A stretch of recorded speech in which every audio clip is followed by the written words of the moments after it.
அதிகமானவர்கள் ஆகிரத்தை மறந்து விட்டார்கள், மௌத்தை மறந்து விட்டார்கள், சக்கரத்தை மறந்து விட்டார்கள், அல்லாஹ்வை, கபரை, நரகத்தை, தண்டனைகளை, நன்மைகளை மறந்து உலகத்துக்காகவே செயல்படுகிறார்கள். துனியாதாரிகளாக மாறிவிட்டார்கள். வியாபாரம் தான் என்னுடைய நோக்கம், உலகத்தை அடைவதுதான் என்னுடைய நோக்கம், உலகத்துல பேரையும் புகழையும் அடைவதுதான் என்னுடைய நோக்கம் என்று சிலர்கள் உலகத்துக்காகவே ஆகிவிட்டார்கள். அல்லாஹ் அந்த வாழ்க்கையை விட்டு எங்களை பாதுகாக்கும். நபி ஸல்லல்லாஹு அலைஹி வஸல்லம் அவர்கள் ஆயிஷா ரலியல்லாஹு அன்ஹா அவங்களோட மடியில ஒரு நாள் படுத்து கொண்டிருக்கிறார்.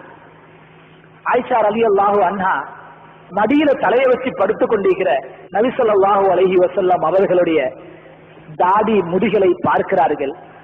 சில முடிகள் நரைச்சிட்டு பழுத்துட்டு.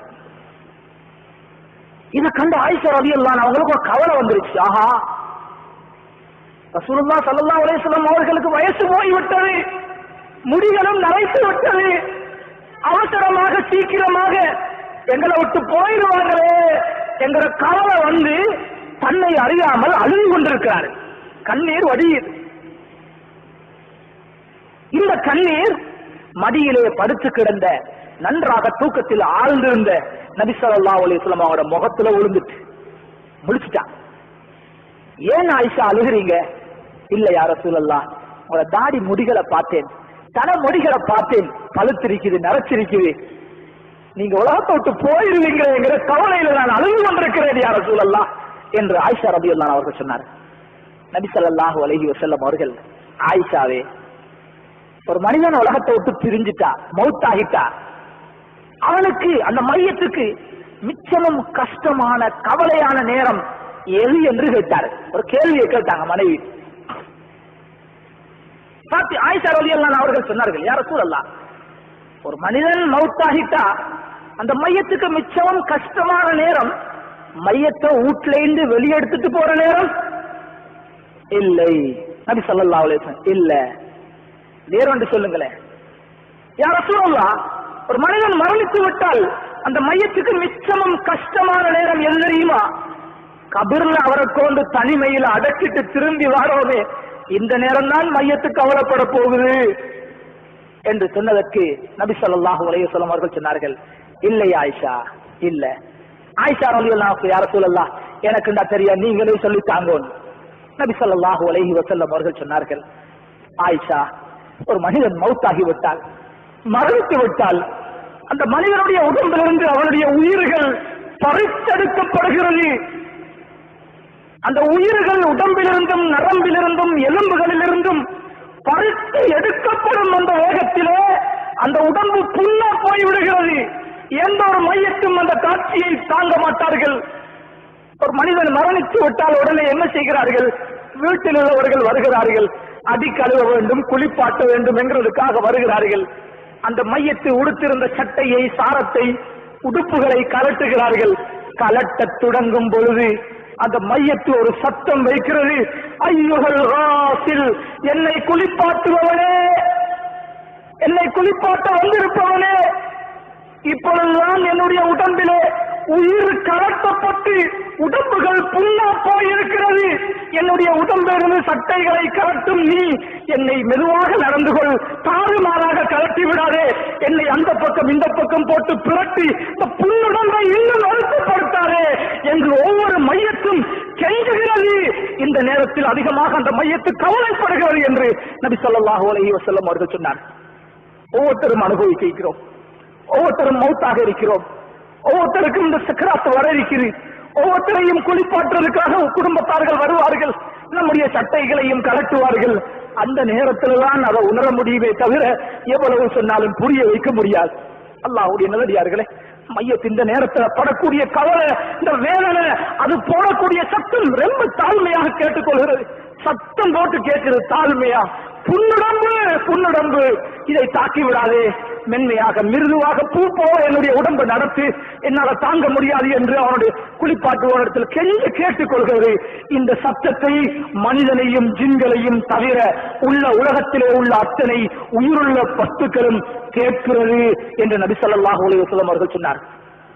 அல்லாஹ்வுடைய நல்லடியார்கள், அதை குளிப்பாட்டுவதற்காக சட்டையை கலட்டினதோட தண்ணீரை கொண்டு வந்து வைக்கிறான் மனிதன் குளிப்பாட்ட. இப்பொழுது இன்னொரு தடவை சத்தத்தை அந்த மையத்திடுகிறது. மையத்து வேற யாரையும் யோசிக்க கூடாது.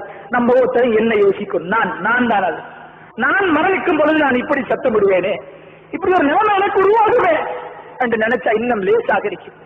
அல்லாஹ்வுடைய நல்லடியார்களே, அந்த மையத்து இரண்டாவது கத்துகிறது, குளிப்பாட்டுவோனே, நீ தண்ணீரை கொண்டு வந்து வைத்திருக்கிறாய், என்னுடைய உடம்பு புண்ணுடம்பு, நீ கொண்டு வந்து வைத்திருக்கும் இந்த தண்ணீர் என்னுடைய உடம்பு தாங்காது, அந்த தண்ணீர் சுடுகிறது, கொஞ்சம் ஆற்றிக்கொள், ஐஸ் தண்ணியை போட்டு ஊத்திடாது, என் உடம்பு தாங்காது, நல்லா சுடு தண்ணியையும் போட்டு என்ன குளிப்பாட்டாது, என் உடம்பு தாங்காது, சூடும் இல்லாமல் கடும் குளிரும் இல்லாமல் நடுப்பட்ட சாதாரண தண்ணீரை என்னுடைய உடம்பிலே மெதுவாக ஊற்றி என்னுடைய உடம்பை இறுக்கமாக தேய்த்து விடாது, உயிரோடு இருக்கும் பொழுது என் உடம்பை தேய்க்கிற மாதிரி நான் மௌத்தாகிட்டேன் என்ன அப்படி தேய்க்காது. இது கத்துகிறது.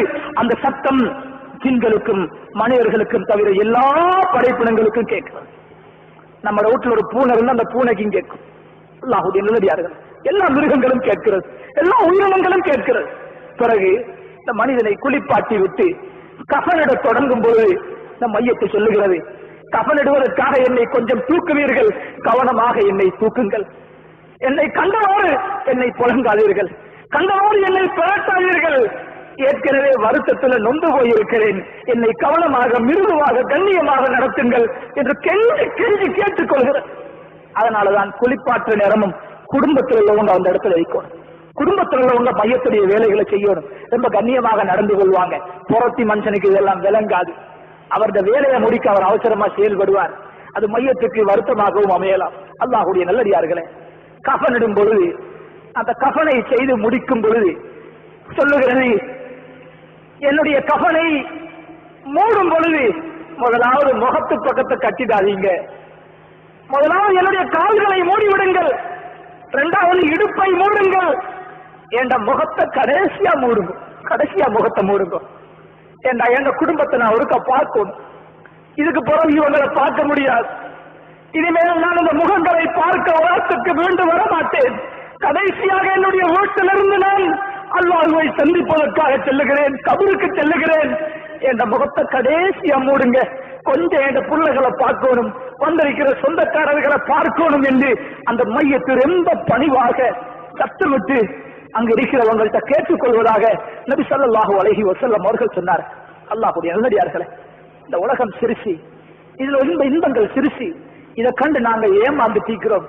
ஒரு பெரிய வாழ்க்கை எங்களுக்கு பின்னாலே, மௌத்துக்கு பின்னாலே ஒரு நீண்ட ஹதீஸ், ஒரு சில விஷயங்களை ஞாபகத்திலே. ஆகவே அல்லாஹ்வுடைய நல்லடியார்களே, இரவில் தூங்குகிறோம், அன்புள்ள மனைவி பக்கத்திலே தூங்குகிறார், காலையில் இவளை சந்திக்கலாம் என்கிறதுக்கு என்ன உத்தரவாதம்? என்ற பிள்ளைகள் பக்கத்தில் இருக்கிறார், நான் இல்லாமல் ஏறாது என்று சொல்லிக் கொண்டிருக்கிறோம். அடுத்த நிமிடம் எனக்கு மரணம் வந்து விட்டால் என்ற பிள்ளைகளுடைய செய்தி என்ன, என் தாய் தகப்பன் செய்தி என்ன? என்னை பெற்றோர்கள் இப்பொழுது கபரில் இருக்கிறார்கள், கூட பிறந்தவர்கள் கபரில் இருக்கிறார்கள். இந்த நிமிடம் என்ற வெள்ளிக்கிழமை இந்த நேரத்தில் அவர்களுடைய கபரிலே அவர்களுக்கு என்ன நடந்து கொண்டிருக்கிறது, என்ன நடக்கிறது? சிந்தித்து பாருங்கள் சகோதரர்கள், என்ன நடக்கிறது? சொர்க்கத்தில் இருக்கிறார்களா, நரக படுகொலையில் இருக்கிறார்களா? அவர்களுடைய நன்மையின் காரணமாக கபரிலிருந்து உயர்த்தப்பட்டு சுவர்க்கத்துக்கு சென்று விட்டார்களா, அல்லது அவர்களுடைய பாவத்தின் காரணமாக அந்த இருட்டறையிலே நொறுக்கப்பட்டு அல்லாஹ்வுடைய தண்டனைக்கு உட்பட்டு விட்டார்களா? யாருக்கு தெரியும்? இதே நிலைதான் நமக்கும் வரப்போகிறது. ஆகவே உலகத்துல எங்க போனாலும், எந்த நாட்டுக்கு போனாலும் மௌத்த மறந்து மட்டும் வாழக்கூடாது. மௌத்த அடிக்கடி நினைக்கிறது அமல் செய்யறதுக்கு லேசி, தொழுகிறதுக்கு லேசி, ஜிக்ர் செய்யறது லேசி. மௌத்தை நினைக்கிறவன் அமல் லேசி, ஜிக்ர் லேசி, குர்ஆன் ஓதுறது லேசி, குடும்பத்தை தீனுடைய அடிப்படையிலே இஸ்லாமிய அடிப்படையிலே வழிநடத்துறது லேசி, வியாபாரம் செய்யறது லேசி, ஹலாலாக நடந்து கொள்றது லேசி, ஹராத்திலிருந்து தவிர்த்து கொள்றது லேசி, மௌத்தை முன்வைத்து வாழும் பொழுது.